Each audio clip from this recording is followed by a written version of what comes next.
मिंबर नूर पर जलवाबार उलमाए ज़वील एहतराम, मशाइख सादात, असातीन मिल्लत, हाज़रीन अहले सुन्नत व जमाअत, अस्सलामु अलैकुम व रहमतुल्लाहि व बरकातुहू।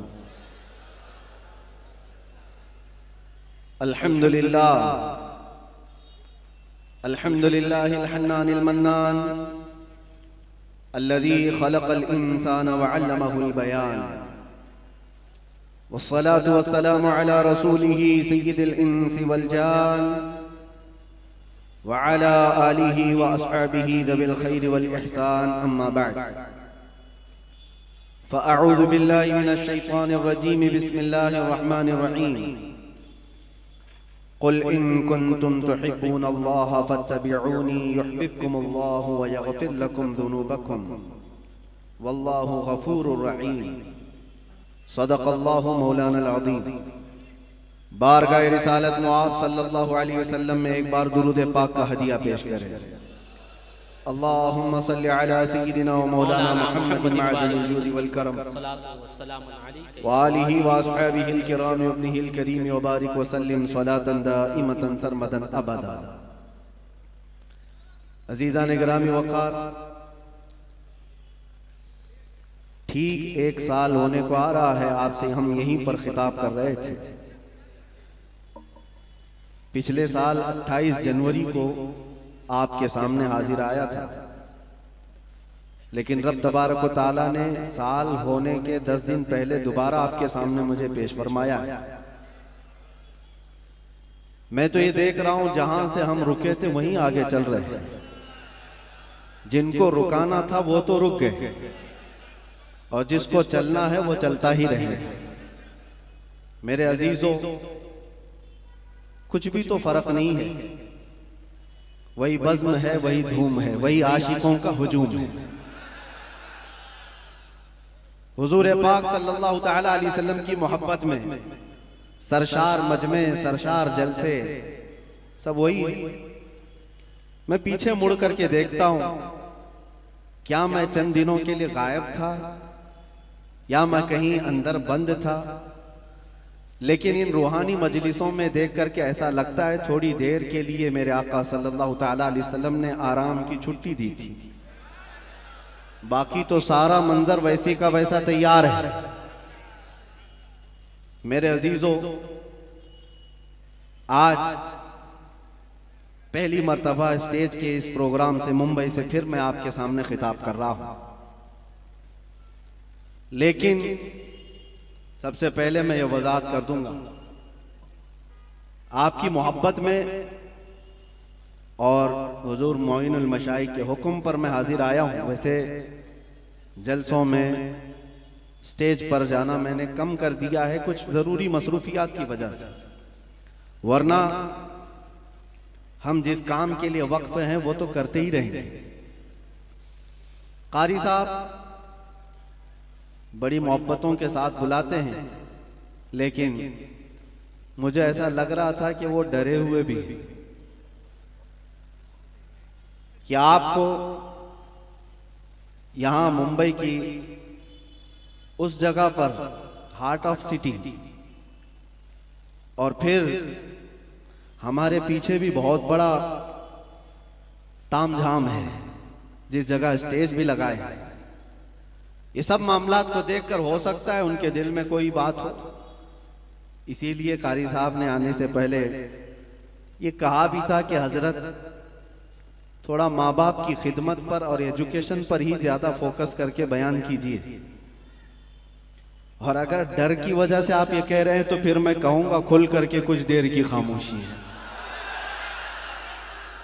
हमें कोई रोक नहीं सकता। अगर दिल में खौफ है तो मेरी जान भी चली जाए, मैं कदम मुस्तफा से एक बाल बराबर भी हटने को तैयार। एजुकेशन की बात कर रहे हो, माँ बाप की खिदमत की बात कर रहे हो, हम कौन सी नाफरमानी की बात कराते, लेकिन हमारा मसलक और हमारा मजहब और हमारा जिंदगी का दस्तूर ये है, उन्हें जाना उन्हें माना, न रखा गैर से काम। लिल्लाहिल हम्द, मैं दुनिया से मुसलमान गया। डर और खौफ अपने दिल से निकाल। मेरे अजीजों, वो जुमले जो दूसरे हमसे छीन ना सके, आप क्या छीन सकेंगे? आप तो अपने हैं। आप हुजूर पाक सल्लल्लाहु अलैहि वसल्लम की मोहब्बत में सरशार हैं। मैं एक बात जानता हूं, जो हुजूर का गुलाम होगा वो माँ बाप का खादिम भी होगा, वो जाहिल नहीं रह सकता, वो इल्म के मैदान में भी शहसवार होगा।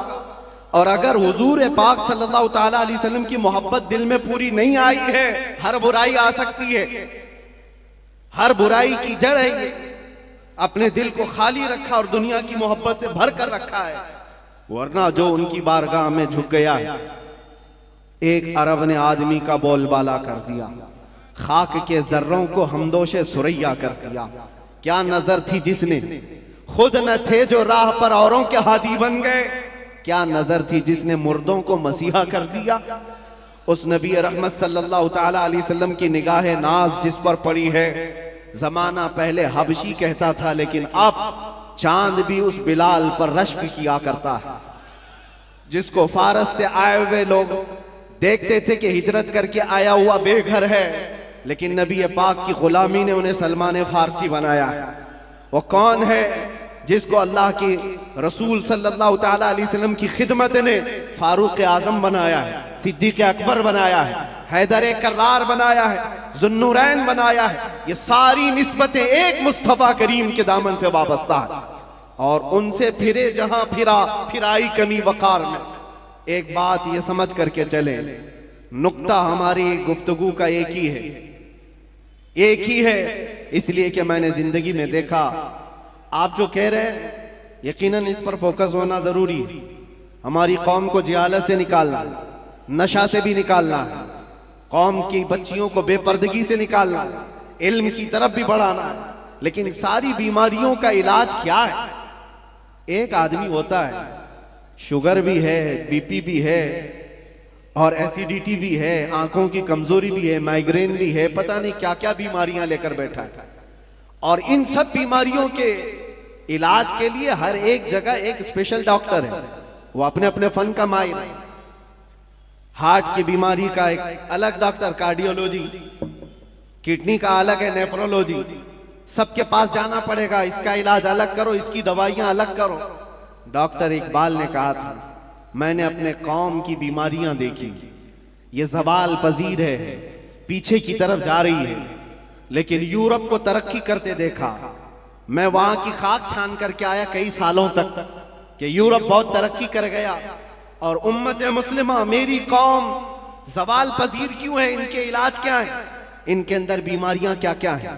बेपर्दगी भी आ गई, जिहालत भी आ गई, नशा भी आ गया है, बदअखलाकी भी आ गई, झूठ भी आ गया है, खयानत भी आ गई, चोरी भी आ गई, ये सब बीमारियां आई हैं। इन बीमारियों के इलाज के लिए क्या करना है? डॉक्टर इकबाल कहता है, मैंने सारी बीमारियों को भी देखा, इलाज के लिए अलग अलग दवा देना बहुत मुश्किल है, इसलिए कि जिंदगी शॉर्ट है, बीमारियां ज्यादा है, और हमारे पास दवाओं के लिए ऐसे डॉक्टर भी मौजूद नहीं, हर बीमारी का अलग अलग इलाज करे।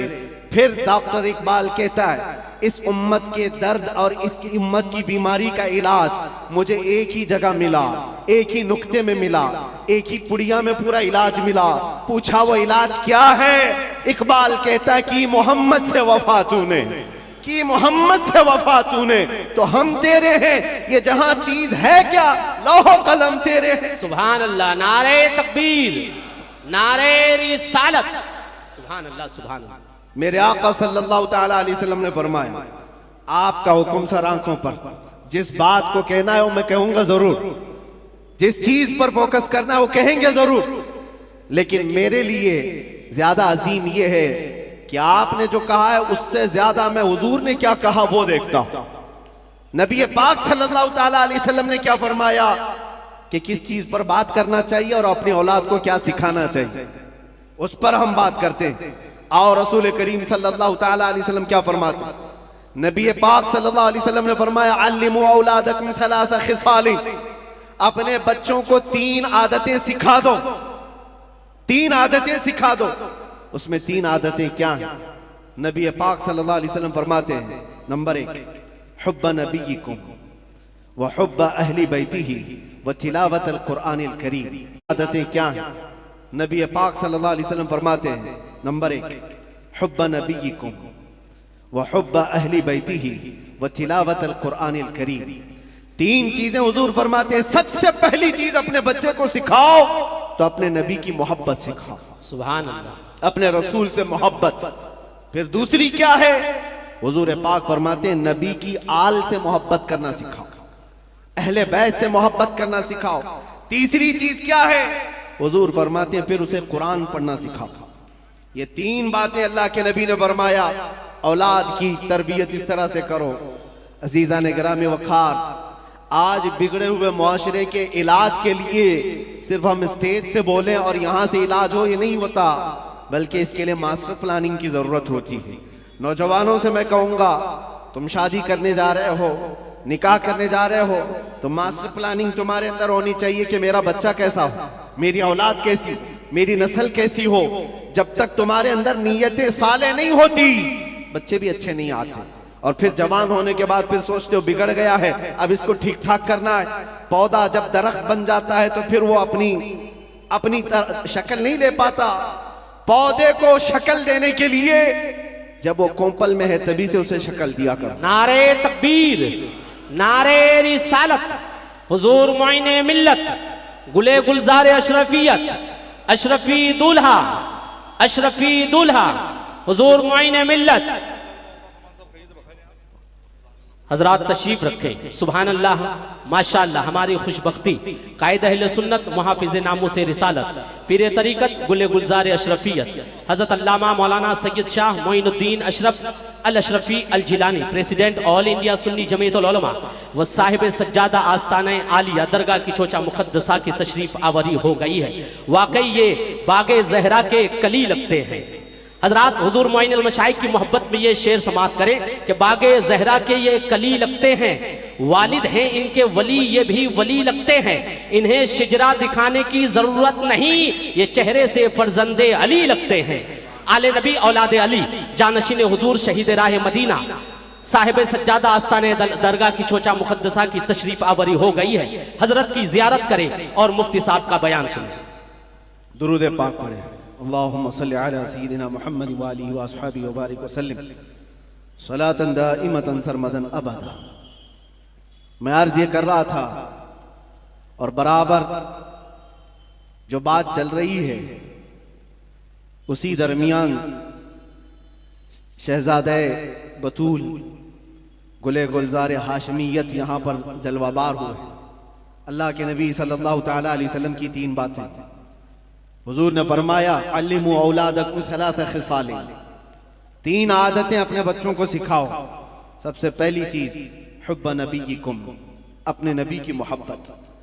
दूसरे हुजूर फरमाते हुब्ब अहली बैतिही, रसूल के घर वालों से मोहब्बत सिखाओ।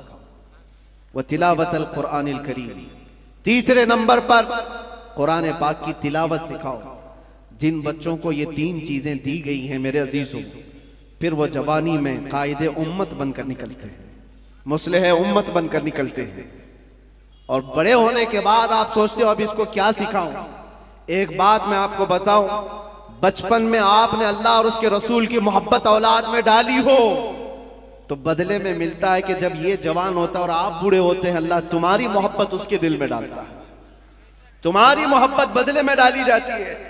बूढ़ा होने के बाद जो ये चाहता है कि जवान बेटा मेरी खिदमत करे, तूने बचपन में अगर अल्लाह उसके रसूल के हवाले किया होता, आज अल्लाह तबारक व तआला उसके दिल में तेरी मोहब्बत डाल देता, बदले में मिलता है। वरना बुढ़ापे में तुम तमन्ना करते रह जाओगे। ये वो औलाद जिनको तुमने दुनिया ही दी। बच्चा जब बढ़ रहा था, जवान हो रहा था, बाप तो इतना उसकी तरबियत पर उतावला है, जो मांगा लाकर हाजिर कर दिया, जो खिलौना बच्चे ने हाथ रख दिया लाकर रख दिया। तुम ये समझते हो मेरे बच्चे की हर ख्वाहिश में पूरी कर रहा हूं, मेरा बच्चा तो मेरा है। तुम्हारे खून पसीने की कमाई की हर चीज तुमने बच्चे के सामने हाजिर कर दी। उन जवान लड़कियों को भी मैंने देखा, 18 साल 20 साल बाप तरबियत करता है, 6 महीने किसी लड़के से दोस्ती हो गई, वो माँ बाप को ठुकरा कर चली गई। क्यों ऐसे हालात पेश आए? माँ बाप की अहमियत इन औलाद की नजर क्यों नहीं आ पाती? वजह सिर्फ ये है, बचपन में जो तुम्हें उन्हें देना था वो नहीं दिया, दुनिया खूब लाकर दे दी, हुजूर पाक सल्लल्लाहु ताला अलैहि वसल्लम से पूछा गया कि अपनी औलाद को दिया जाने वाला बाप की तरफ से सबसे बेहतरीन तोहफा क्या हो सकता है। तुम ये सोचते हो ना, बच्चा जब 6 साल का हुआ, 7 साल का हुआ, 8 साल का हुआ, हर साल उसका बर्थडे का इंतजार करते हो और सोचते हो मेरे बच्चे के बर्थडे में मैं इसको सबसे बेहतरीन गिफ्ट देता हूं, सबसे बेहतरीन हदिया। बेटी को भी बाप गिफ्ट दे रहा है, बेटे को भी दे रहा है, लेकिन वो गिफ्ट क्या है, वो हदिये क्या है। हर साल तुम जाकर देख लो, कभी कभार जो बड़े लोग हैं खिलौनों से उठ करके कभी मोबाइल दे दिया, उससे भी उठ करके कभी बाइक दिला दिया, जिसको जो चाहा वो दिलाता गया। लेकिन मेरे अजीजों, हुजूर पाक सल्लल्लाहु ताला अलैहि वसल्लम की हदीसों की रोशनी में अगर कहूं तो फरमाते हैं अपने बच्चे को दिया जाने वाला सबसे बेहतरीन तोहफा बाप की तरफ से वो अपने नबी की मोहब्बत है। ये सबसे बेहतरीन तोहफा है। अच्छे अखलाक व किरदार तोहफे में दिया है तो उसने पूरी दुनिया भी दे दी और आखिरत भी दे दिया। बेशक सुभान अल्लाह। ये चीज छोड़ करके सारी दुकान लाकर रख दो। हमें पता है हमारे बच्चों को खिलौने लेते तो 2 दिन में पुराने होते, फिर तीसरे दिन वो खेलते भी नहीं। जितने भी अच्छे खिलौने लाकर उनके पास रखो, 4 दिन के, 5 दिन के, 8 दिन के हैं, उससे ज्यादा क्या खेले, साल भर खेलेंगे, टूट जाएंगे। लेकिन उनके दिलों में इश्क़ रसूल जो दिया गया है वो यहां नहीं बल्कि खबर में भी और हशर में भी वो तोहफा काम आएगा। सुभान अल्लाह, वो काम आएगा। और अगर ये चीज छोड़कर तुम कुछ भी दे दो वो तुम्हारे भी काम नहीं आएगा। अजीजा ने गिरामी औकात, मैंने बहुत सारे घरों के ये मामलात महसूस किए।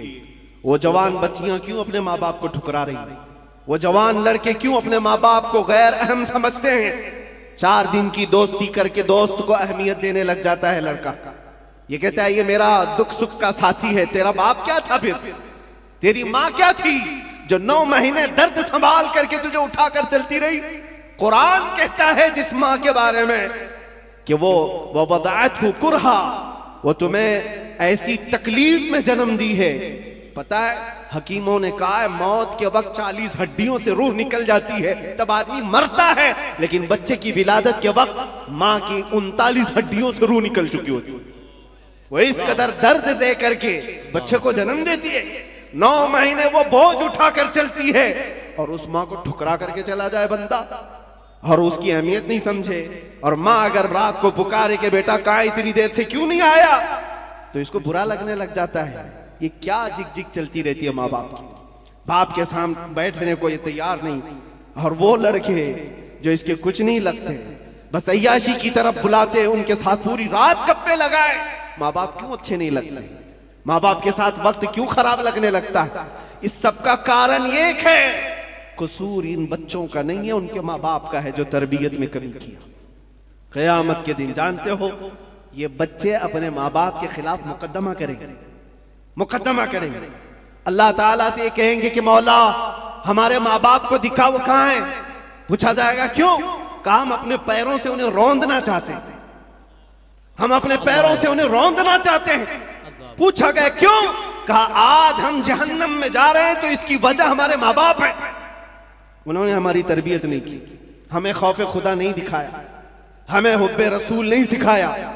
तुम खिलौने दिला करके उनको घर प्रॉपर्टी दे करके तब भी फंसे जाओगे, वहां पर फंस जाओगे। बच्चे हो तो कैसे हो। मैं एक बात बताता हूं मेरे अजीज, नजमुद्दीन इराक का एक गवर्नर है, गवर्नर पूरे इलाके का गवर्नर है, शादी नहीं किया, 30 साल से भी ज्यादा की उम्र हो गई। और बड़े बड़े रिश्ते आते थे, बादशाहों के बेटियों के रिश्ते, वजीरुल मलिक की बेटी का रिश्ता, सब ठुकराता रहता है, मुझे नहीं चाहिए। उम्र निकलती जा रही है। भाई था, भाई आकर के कहता है भाई साहब कोई तो लड़की पसंद कर लो, निकाह कर लो।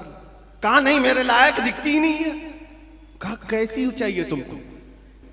सल्जूक खानदान की बेटी, वजीरुल मलिक की बेटी, इतने आला खानदान की लड़कियां तो तुझे बता रहा हूं। कहा नहीं मुझे मेरे लायक की मिलती नहीं। कहा कैसी चाहिए, तुम्हारा क्राइटेरिया क्या है, रिक्वायरमेंट क्या है। नजमुद्दीन ने कहा मैं चाहता हूं मुझे ऐसी बीवी मिले जो मेरा हाथ पकड़कर जन्नत में ले जाए। सुभान अल्लाह। दूसरी चीज मेरा क्राइटेरिया ये है, ऐसी बीवी मिले मुझे जो मुझे दुनिया से बेजार करे और अल्लाह की तरफ ले जाए। तीसरी चीज मुझे ऐसी चाहिए कि उससे पैदा होने वाला बेटा ऐसा हो जो बैतुल मुकद्दस को आजाद कराए। सुभान अल्लाह, सुभान। किबला अव्वल मुसलमानों का उस वक्त यहूद और नसारा के जालिम हाथों में था। नजमुद्दीन ने यह सोचा और शादी करने को तैयार नहीं। जाहिर सी बात है, ऐसे क्राइटेरिया की लड़की ढूंढना भी मुश्किल है, मिले तो कहां मिले। शादी नहीं करना। एक दिन तकरीर की जामा मस्जिद में, वहां के बहुत बड़े बुजुर्ग थे, उनके पास बैठा था। मगरिब के बाद दर्स दे रहे थे शेख, इलाके के शेख आजम। अचानक पर्दे के पीछे से एक खातून की आवाज आई, हिजाब में थी। शेख ने पूछा कौन है? लड़की ने अपना नाम बताया, सित्तुल मलिक हूं, एक फकीर खानदान की लड़की थी। तो आप जलाल में आए। बुजुर्ग जो शेख आजम है फरमाते, बेटी तुझे हो क्या गया है? मैंने आज इतना बड़ा रिश्ता भेजा था, तूने ठुकराया। उस लड़की ने कहा मेरे लायक नहीं था। पूछा तेरे लायक नहीं था, तू चाहती क्या है? वो पर्दे के पीछे से कहती है, मैं चाहती हूं मुझे ऐसा दूल्हा मिले जो मेरा हाथ पकड़कर जन्नत में ले जाए। सुभान अल्लाह, सुभान अल्लाह। और मैं ये चाहती हूं ऐसा शोहर मिले जिससे पैदा होने वाला बेटा बैतुल मुकद्दस को आजाद कराए। सुभान अल्लाह। नजमुद्दीन उसी महफिल में बैठा हुआ, कहा मेरी सोचों से पूरी सोच मिलती है इस खातून की जो पर्दे के पीछे। उठा और शेख से कहा, हुजूर क्या मेरी सगाई या मेरी मंगनी उस लड़की से आप करा सकते हैं जो पर्दे के पीछे? बुजुर्ग ने फरमाया तू देखा है उसको? कहा मुझे जरूरत नहीं। कहा तू जानता है उसका खानदान? कहा वो भी मुझे जरूरत नहीं, उसकी नीयत मेरे लिए काफी है। जो मेरी नीयत है वो उसकी नीयत है। शेख ने फरमाया, नजमुद्दीन तू इलाके का गवर्नर है और वो इस मोहल्ले के सबसे फकीर खानदान की लड़की है, कहां मैचिंग होगी? नजमुद्दीन ने कहा फिर भी मुझे चलेगा। वो मगरिब के बाद बैठा, ईशा से पहले उसी मस्जिद में निकाह भी हो गया। सुभान अल्लाह। उसी रात को विदाई भी हो गई। इधर लड़का भी राजी, लड़की भी राजी। नीयतों का मिलाप था, नीयतों का एकजा होना था। ये नजमुद्दीन अपनी दुल्हन को लेकर गया। जानते हो मेरे अजीजों, तारीख के औराक उठाकर देख लो, ये वो हसीन जोड़ा है जिससे पैदा होने वाले लड़के का नाम सलाहुद्दीन अय्यूबी। सुभान अल्लाह, सुभान अल्लाह, सुभान अल्लाह। बहुत खूब, सुभान अल्लाह। कौन है सलाहुद्दीन? ये आसमान से उतरा हुआ नहीं था, ये जमीन से निकला हुआ नहीं था। माँ बाप की सालेह नीयत की वजह से सलाहुद्दीन पैदा होता है। माँ बाप की जब तरबियत हो, उनकी नीयत साले हो, तो आज बच्चे साले पैदा होंगे। लोग आज, जाहिर सी बात है, एक साहब है वो सवाल कर रहे थे, वो बयान कर रहे थे। उस बयान में एक खातून ने आकर के कहा, मौलाना आप करबला के वाकयात बहुत सुनाते हैं, करबला के वाकयात बहुत सुनाते हैं, हुसैन आजम के तज़किरे, उनके सबर, उनके इस्तिकामत, उनके जज्बे शहादत सब बहुत सुनाते, लेकिन फिर कोई हुसैन क्यों नहीं पैदा होता? मौलाना ने अच्छा जवाब दिया। वो खातून सवाल कर रही थी, कहा हुसैन जरूर पैदा होगा, पहले फातिमा तो आए कोई। सुभान अल्लाह, सुभान अल्लाह। फातिमा होगी तो हुसैन भी आएगा। घरों के हालात जब दुरुस्त हो जाते हैं तो मेरे अजीजों, उन खानदानों में नेक और सालेह औलाद होती है। दरख्त बन जाने के बाद हम तरबियत की सोच रहे हैं, बिगड़े हुए मुआशरे को सुधारने के लिए। अब तो यहां पर कचरा निकालने के लिए हाथ नहीं, बड़े बड़े बिल्डोजर लगाने पड़ते, तब जाकर के कचरे निकलेंगे।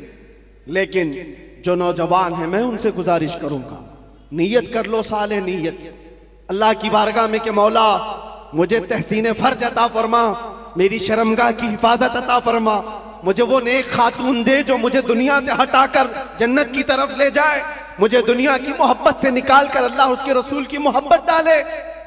तुम्हारी नीयतों से अल्लाह तबारक व तआला वो चीज तुम्हें अता करेगा।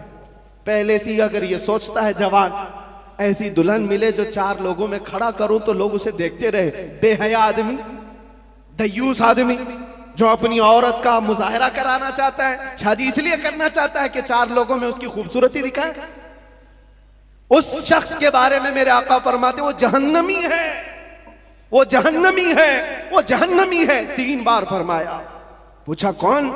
हुजूर फरमाते हैं जो अपनी जिसकी औरत उसके शोहर के बगैर बेपर्दा बाहर निकलती, या जो मर्द अपनी औरत को आजाद घुमाता है, उसके बारे में कहा गया वो दयूस है, जहन्नमी। तुम्हारी नीयतें साले हो, तुम्हारी नीयतें पाकीज़ा हो तो औलाद भी आएगी। और मुआशरे में इस्लाह के लिए हमें मास्टर प्लानिंग की जरूरत है।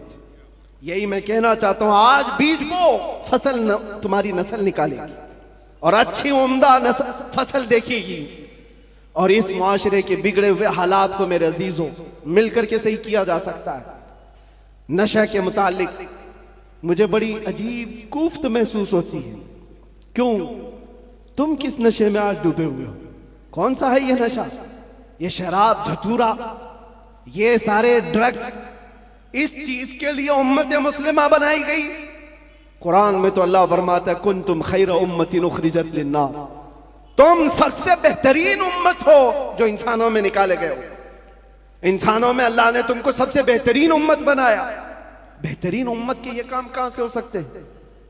बड़े बड़े ड्रग डीलर, खरीदने वाले भी, बेचने वाले भी, करने वाले भी, दीदा व दानिस्ता दुनिया ने तुम्हें इस काम पर लगाया है जानबूझ करके, क्योंकि मुझे पता है मैं वो सारी मंजिलें तय करके आया हूं, सारी चीजें देख करके आया हूं, कहां से ये लीक होता है, कहां से ये सारी चीजें आती, कौन कौन लोग सपोर्ट करते हैं, कौन कौन लोग खड़ा करते हैं, पैसे कौन देता है, माल कौन देता है, बचाता कौन है, ये सब पता है। यहां खुल करके मैं इस चीज पर नहीं इजहार करना चाहता। जेलों के अंदर मैंने देखा है पूरी की पूरी जमात है, ये सारे के सारे जो रॉकेट चलते हैं अंदर से भी चलते हैं। हैरत की बात है, एक छोटी सी पिन नहीं आ सकती थी वहां पर, लेकिन नशा आ जाता है। कौन लाता है, कैसे आता है? अब इसकी तो हर एक को अंदाजा होना चाहिए। जब शहर का मुंसिफ ही चोर हो, जब हाकिम ही गद्दार हो, तो फिर ये हम उम्मीद नहीं कर सकते कि वहां पर अच्छी फसल निकलेगी। शेख सादी ने सही कहा, जमीन पर अदरक बो करके गन्ना आने की उम्मीद मत रखना। ये सब हालात हमारे देखे हुए, इसलिए मैं आपसे कहता हूं उठो वो घर ना हश्र ना होगा फिर कभी, दौड़ो के जमाना चाल अपनी चल गया। और इसका भी इलाज, कारी साहब आप कह रहे थे नशा के मुतालिक, मैं फिर आज इजहार करता हूं डर के मुतालिक। डर करके अगर आप कह रहे हैं कि मुझे डाइवर्ट कर देंगे मेरे टॉपिक से, मैं डरने वाला नहीं हूं।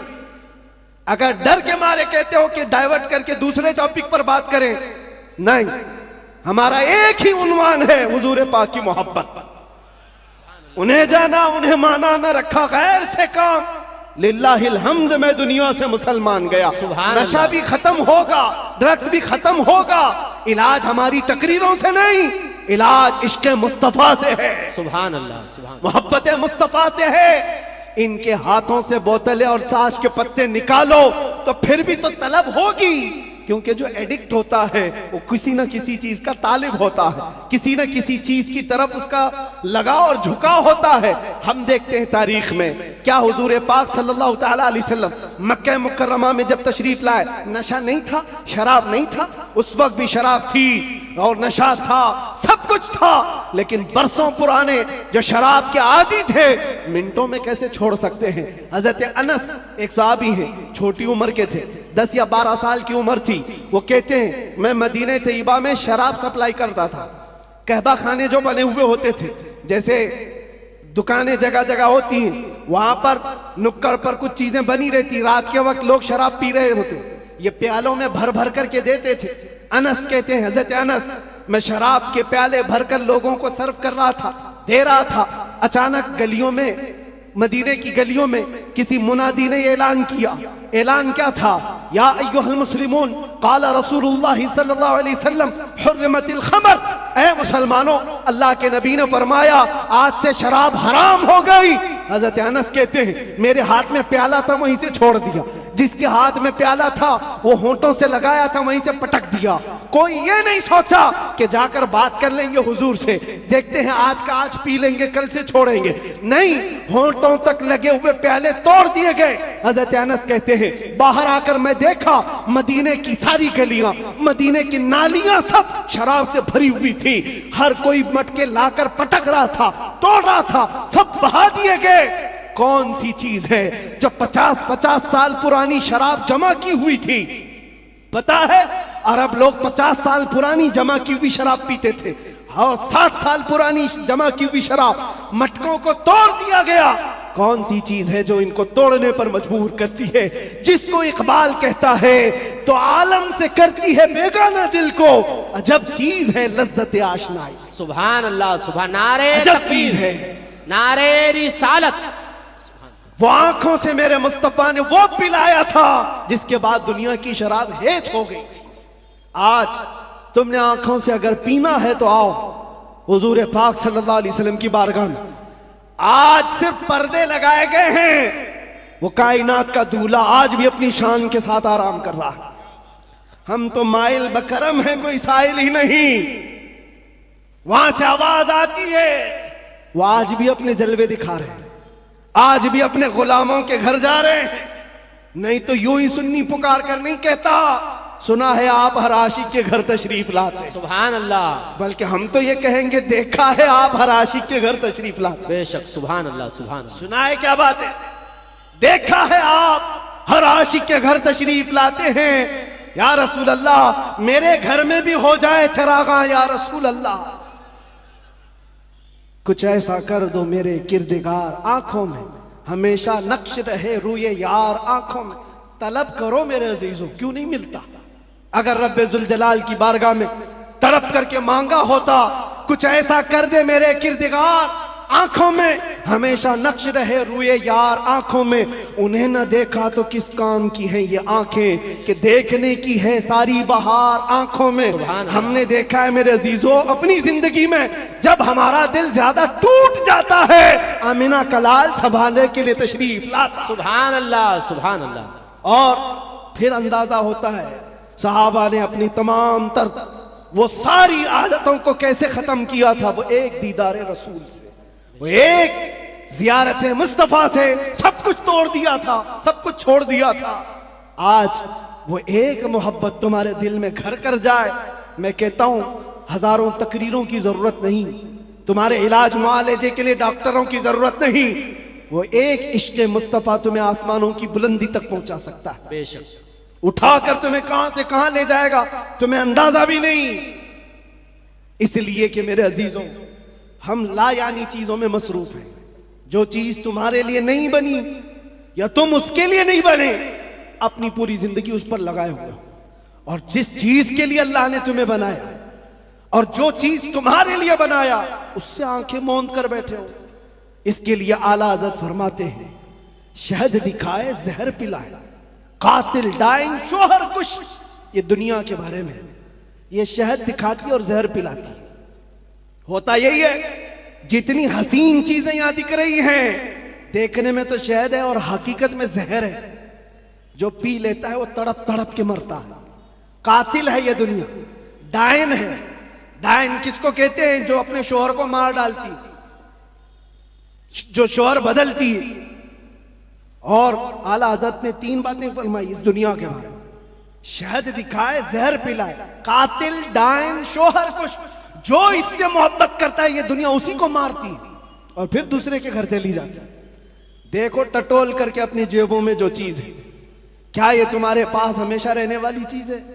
तुम कल किसी और के हाथ में ये पैसे देख रहे होंगे, तुम्हारे माल और तुम्हारे जायदाद किसी और के हाथ में होंगे। हो सकता है जिंदगी में किसी बंकर में रख करके बैंक में खूब हिफाजत करो, मरना तो है, कब्र में बैठकर देखोगे तुम्हारे बच्चे उस पर नाच रहे होंगे। फिर उसके बाद क्या होगा? हसरत से तुम देखते रहोगे जिसके लिए मैंने क्या क्या करके जमा किया, ये मेरी औलाद इस तरह से इसका इस्तेमाल कर रही। हकीकत में ये दुनिया है जो रोज हाथों में बदल कर जाती है, तुम्हारी कभी नहीं हो सकती। जो चीज हमेशा तुम्हारे पास रहती है वो क्या है? वो कौन सी चीज है जानते हो? वही चीज है जो तुम्हें बेखौफ करती है, अजब चीज है लज्जत आशनाई। जो हुजूर की मोहब्बत में सरशार होता है फिर दुनिया का खौफ उससे निकल जाता है और दुनिया की तमाम तर ये बुराइयां उसके दिल से निकाल दी जाती है। हजरत उमर फारूक रज़ी अल्लाह ताला अन्हु महफिल में बैठे हुए हुजूर पाक सल्लल्लाहु अलैहि वसल्लम कब्र का जिक्र कर रहे हैं। मरने के बाद जब तुम्हें दफनाया जाता है तो कब्र में दो फरिश्ते आते हैं, यातियानी मलकानी, दो फरिश्ते आएंगे, ऐनानी अजरकानी, नीली आंखों वाले, काले चेहरे वाले, सख्ती से सवाल करेंगे तुम्हारा रब कौन है, तुम्हारा दीन क्या है। फिर हुजूर के बारे में दिखाकर पूछेंगे इनके बारे में क्या कहता था। ये तीन सवालात मालूम है कि नहीं? कब्र में होंगे पता है कि नहीं? हर मुसलमान को तो मालूम होना चाहिए तीन सवाल कब्र में किए जाएंगे। वो फरिश्ते आकर झिंझोड़ कर सवाल करते हैं और लोग ये सोच रहे हैं बहुत आसान सवाल है, बोल दूंगा मेरा रब अल्लाह है, मेरा दीन इस्लाम है और हुजूर के बारे में बता दूंगा। यहां पर कब्र के जवाबात देने के लिए कुछ लोगों को सालों बीत जाते हैं। क्यों? मरने के बाद मेमोरी लॉस, जो दुनिया में था वो सब भुला दिया गया है, वहां जाने के बाद खत्म हो गया है। अब उसको ही बात याद आ सकती है जिसको अल्लाह याद दिलाए। जो दुनिया में अल्लाह और रसूल को याद नहीं करता था वहां क्या याद कर पाएगा? अब सुनो, हजरत उमर फरमाते हैं, हुजूर पाक सल्लल्लाहु ताला अलैहि वसल्लम ने पूछा, ऐ उमर, तवज्जो चाहूंगा, ऐ उमर, तेरी कब्र में ये दो फरिश्ते आएंगे, सवालात करेंगे तो क्या जवाब देगा? क्या जवाब दोगे? अब हजरत उमर की बारी थी। कब्र में पूछे जाने वालों का जवाब क्या दिया जाए?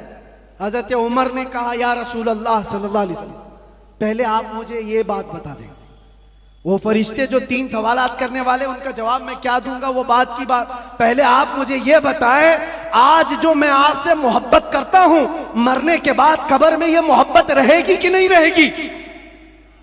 अल्लाह के नबी ने फरमाया, ऐ उमर, दुनिया वालों की मोहब्बत खत्म हो जाएगी और मुझसे जो मोहब्बत करता है वो कब्र में हश्र में भी बाकी रहेगी। अब हजरत उमर झूमने लगते, कहते या रसूल अल्लाह, अगर ये मोहब्बत बाकी रहेगी तो ये मामला मेरे ऊपर छोड़ दीजिए, मुनकर नकीर को मैं खुद देख लूंगा। सुभान अल्लाह, सुभान अल्लाह। आप हैं तो फिर किस बात की फिक्र? इसी को कहा इकबाल ने, दो आलम से करती है बेगाना दिल को। अजब चीज है लज्जत आशनाई। जिसके पास ये हुब्बे रसूल हो, इश्क़े मुस्तफा हो, फिर उसके लिए दुनिया हेच है, कमतर है, उसका यकीन बढ़ जाता है, उसका तवक्कुल बढ़ जाता है। इसलिए ऐ नौजवानों, आज मैंने महसूस किया है हमारे पास जमा करने की कोई चीज नहीं रही। जो जमा करना चाहते हैं वो हाथ से निकल की चली जाती है, लेकिन जितने लोगों को जमा करना चाह वो भी टूटते रह जाते हैं। दुनिया में आप जिंदगी गुजार करके देख लेना, ये दुनिया को समेटते समेटते रह जाओगे, कभी पूरे हाथ में नहीं आती। ये बिखरे हुए दानों की तरह कि वो तस्बीह के टूटे हुए दाने जिसको कोई समेटता रहता है, इधर का समेटा उधर निकल गया, उधर का समेटा इधर निकल गया। दुनिया पूरी जिंदगी भर तुम्हारे साथ यही तमाशा करती रह जाएगी। इसीलिए आला हज़रत की वो बात याद कर लो। आला हज़रत ने कहा, सारी दुनिया को समेटते समेटते कोई आता ही नहीं, इसको राजी किया वो नाराज हुआ, उसको राजी किया ये नाराज हुआ। क्यों सबकी रजा की कोशिश करते रहते हो? एक को राजी करो जिससे खालिक भी राजी हो जाए, एक को राजी करो। और सहाबा ये पॉइंट जानते थे, इसलिए उन्होंने सारी चीजें छोड़ दी, मुस्तफा को राजी करना शुरू किया। अगर नबी राजी है तो पूरी कायनात राजी। अल्लाह तबारक व तआला सबके दिलों में तुम्हारी मोहब्बत खुद डालेगा। और अल्लामा बदरुद्दीन ऐनी फरमाते हैं, हुजूर से मोहब्बत करने वाला अगर वो 70 पर्दों के अंदर भी छुपा रहे, अल्लाह उसकी मोहब्बत इंसानों के दिलों में डालता है। सुभान अल्लाह, सुभान। तुम्हें प्रचार करने की जरूरत नहीं, पोस्टर लगाने की जरूरत नहीं, दिल में हुब्बे रसूल बसा करके देखो, जहां से गुजरोगे वो जंगल मंगल बनता ही रहेगा हर जगह। मेरे अजीजों, मैं तो बहुत कमतर आदमी, मैं एक छोटा आदमी, लेकिन मुझसे जो निस्बत जुड़ी हुई है वो नाम मुस्तफा की। दुनिया मुझे जो पहचानती है मेरे बाप के नाम से नहीं, मुस्तफा के कदमों के नाम से। और इसीलिए मैं फख्र से कहता हूं, या रसूल अल्लाह, मेरी बात बन गई है तेरी बात करते करते। मेरी बात बन गई है। तेरी बात करते करते हमने देखा है उनकी जो बात करता है हर दिल पे राज करता है। 100 साल गुजर जाने के बाद भी हमारी महफिलों से आला हजरत का नाम जाता नहीं। वजह क्या है? वो फलसफी थे, वो साइंसदान थे, पूरी दुनिया को भड़काते थे। आज तो मौत की तमन्ना करते रहते हैं, न मौत आती है न कोई मिलने आता है। ये हालत क्यों हो गई? दुनिया जमा किया, तख्त जमा किया, ताज जमा किया, लेकिन मुस्तफा के कदमों में जो वाबस्ता हुआ है हमने देखा है। यहाँ हुजूर की गुलामी का हाल यह है, जो जितना बूढ़ा होता है उतनी इज्जत बढ़ती चली जाती है। बेशक। नारे तकबीर, नारे रिसालत, मसलके आला हजरत, हुजूर मोइने मिल्लत, अशरफी दूल्हा, मुहाफिजे नामूसे रिसालत। सुभान अल्लाह। और असल बात तो यह है, मोहम्मद के गुलामों में बुढ़ापा नहीं आ सकता। यहाँ कोई पुराना नहीं होता, कोई पुराना नहीं होता। अजीजा ने घरामे वक़ार, जब तुम्हें ये सारी चीजें हम साफ बता रहे हैं तो फिर इधर उधर की ठोकरें ना खाओ, इधर उधर ना जाओ। फिर बरेली वाला क्या कहता है सुनो, आज ले उनकी पनाह, आज मदद मांग उनसे, कल न मानेंगे क़यामत में अगर मान गया। एक बात बता रहा हूं आपको, कब्र के 3 सवालात अभी मैंने जिक्र किया। एक बहुत अजीम नुक्ता, एक बड़े मुफक्किर हैं, उन्होंने फरमाया, बड़ा अजीम है। 3 सवालात कर रहे हैं फरिश्ते, तवज्जो। पहला सवाल कहते हैं मन रब्बू का, तेरा रब कौन है? क्या है? समझ में आ रही मेरी बात? तेरा रब कौन है? फरिश्ते ये नहीं पूछ रहे तेरा रब कौन था, कब्र में पूछ रहे तेरा रब कौन है? कहेगा मेरा रब अल्लाह है। दूसरा सवाल भी फरिश्ते कहते हैं मां दीनू का, तेरा दीन क्या है? ये नहीं पूछते तेरा दीन क्या था मरने से पहले, क्या था नहीं क्या है। मुर्दा कहता है मेरा दीन इस्लाम है।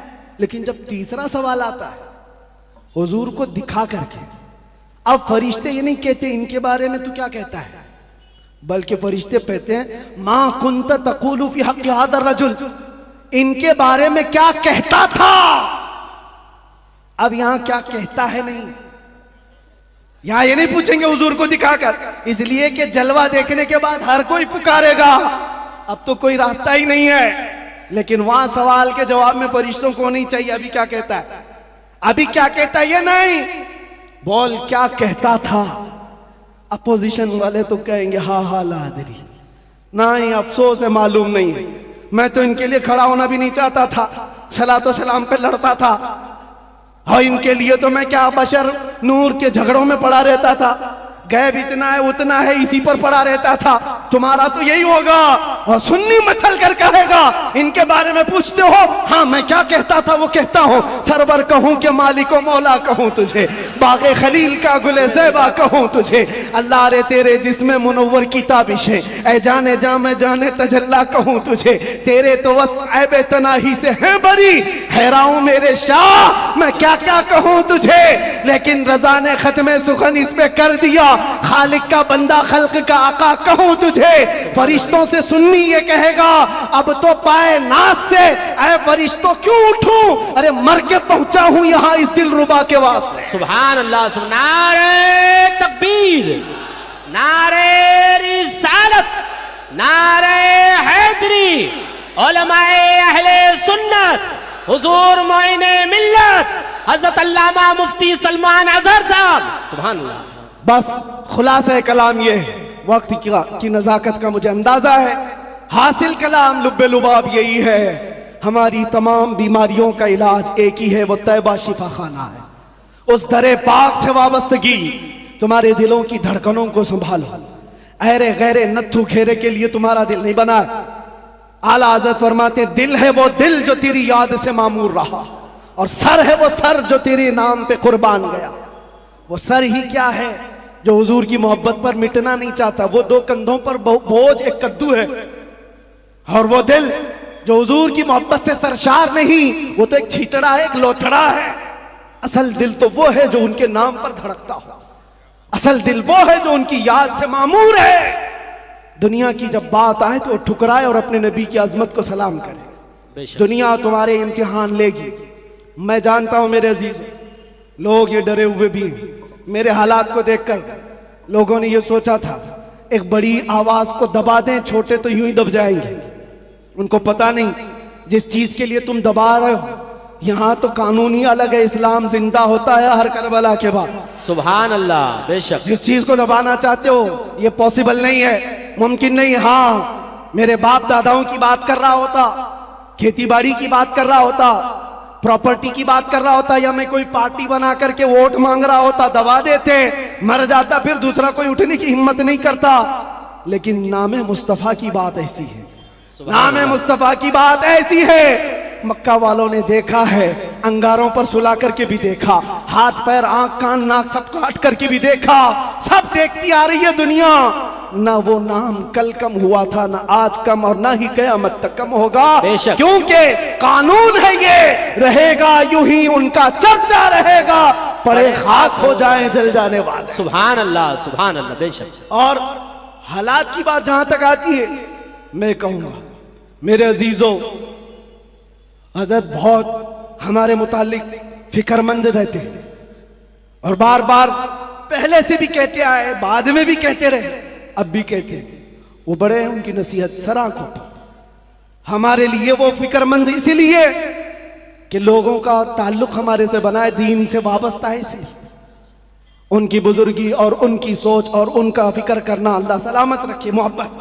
लेकिन मैं एक कानून जानता हूं, जो हुजूर पाक की असमत और उनके नामूस की बात करता है वो इम्तिहानात से गुजारा जाता है। बेशक, बेशक। फिर ये नहीं होगा सिर्फ हलवा पराठा खाएंगे, दावतें लूटते रहेंगे और लोगों के यहां जाकर के अपनी शान का इजहार करते रहेंगे। मैं ये जानता हूं, मैं ये जानता हूं ये नहीं होगा, इसलिए कि हुजूर पाक की मोहब्बत और अजमत और उनके इश्क की बात करेगा तो फिर आजमाया भी जाएगा, उसके लिए तो तैयार रहना ही होगा। लेकिन बदले में क्या मिलेगा?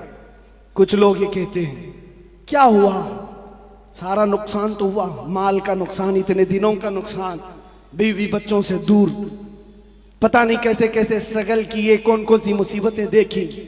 लेकिन मेरे अजीजों, उन्हें क्या अंदाजा, हमें क्या मिला वो हम जानते हैं। लेकिन एक बात ज्यादा से ज्यादा, ये हमारे दिन खराब करोगे, माल खराब करोगे। मेरे अजीजों, ये सारी चीजें एक दिन क्या, एक महीना क्या, एक साल क्या, जब हमने ये कहा फिदा का अभी वो उम्मी या रसूल अल्लाह, मेरी माँ और मेरे बाप आप पर कुर्बान, तो फिर दुनिया क्या रह जाती है। इसलिए मैं आपसे कहता हूं, इम्तिहानात से गुजारे जाओगे, लेकिन एक ही दौलत अपने साथ रखो। दुनिया समेट करके तुम बचा ना पाओगे, लेकिन हुजूर की मोहब्बत समेट कर रखोगे तो ये कब्र में भी जाएगी और हशर में भी जाएगी। काम आने वाली चीज की बात कर रहा हूं। और आंखों को बचा लो, जिस हुस्न के फरेब में तुम फंसते चले जाते हो, ये जाहिरी हुस्न है, थोड़े दिनों के बाद पिघल जाने वाला, खत्म हो जाने वाला। और ये वादे मवादे, ये मुआहिदे, ये सब टूट जाने वाले। हमें पता है कितने आशिक माशूक हैं जो चांद तोड़कर लाने वाले थे, अपनी महबूबा के लिए तारे तोड़कर लाने वाले थे। उनकी महबूबाएं शिकायत करती है शादी के बाद, हजरत ये तो कान की एक बाली भी नहीं लाता, तारे लाने वाला था, घर में राशन और आटा नहीं लाता, चांद पर लाने वाला था। ये सब दुनिया मजाजी इश्क के ढकोसले।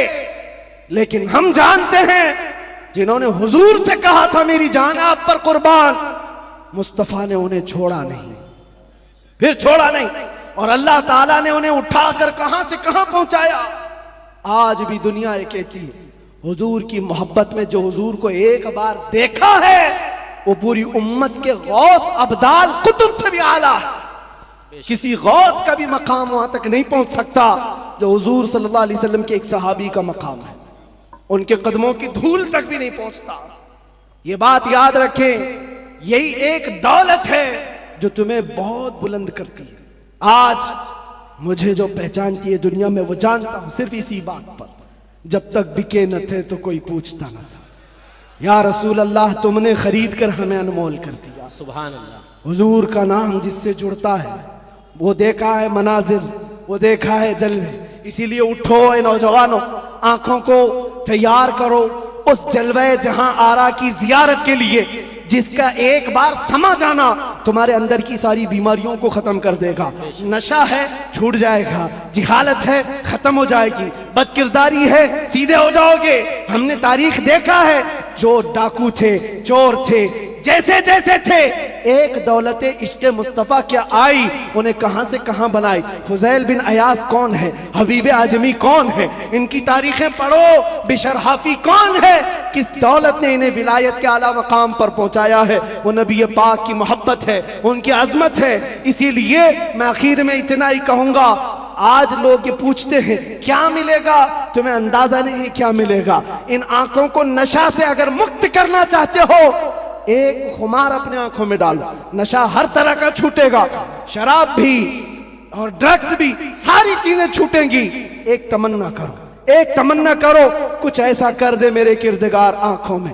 अल्लाह ताला जिस दिन ये दुआ तुम्हारी कबूल कर ले और वो दिन आ जाए, और इतना ही नहीं, बारगाह मुस्तफ़ा में भी पुकारा करो। वो गैरतमंद रसूल है, वो सखी रसूल है, लजपाल रसूल है। इतना दिया सरकार ने मुझको जितनी मेरी औकात नहीं, ये तो उनका करम है, वरना मुझ में तो ऐसी बात नहीं। पुकारने वालों ने पुकारा है, जिसने जैसा पुकारा वैसे उसे अता किया गया है। देर लगेगी, कभी तो वो वक्त आएगा, कभी तो वो रात आएगी जब तुम्हारा नसीबा जाग रहा होगा, हर चीज छूट चुकी होगी। आमिना का लाल तुम्हारे घर तशरीफ लाया होगा और फिर तुम भी पुकार करके वही कह रहे होगे जो पीर मेहर अली शाह ने कहा था, मुख चंद बदर शाशानी है, काली जुल्फत अख मस्तानी है, मखमूर अखे हिन मद भरिया, उस सूरत नू मैं जान अखा की जान जहां अखा, सच अखा रब दी शान अखा, उस शान तो शाना सब नबिया। सुभान अल्लाह मा अजमलका मा अकमलका मा अहसनका, किते मेहर अली किते तेरी सना, गुस्ताख अखे किती जारिया। फिर इकबाल की बात आएगी, इकबाल कहेगा मोहम्मद की मोहब्बत दीन हक की शर्त अव्वल है, इसी में हो अगर खामी तो सब कुछ नामुकम्मल है।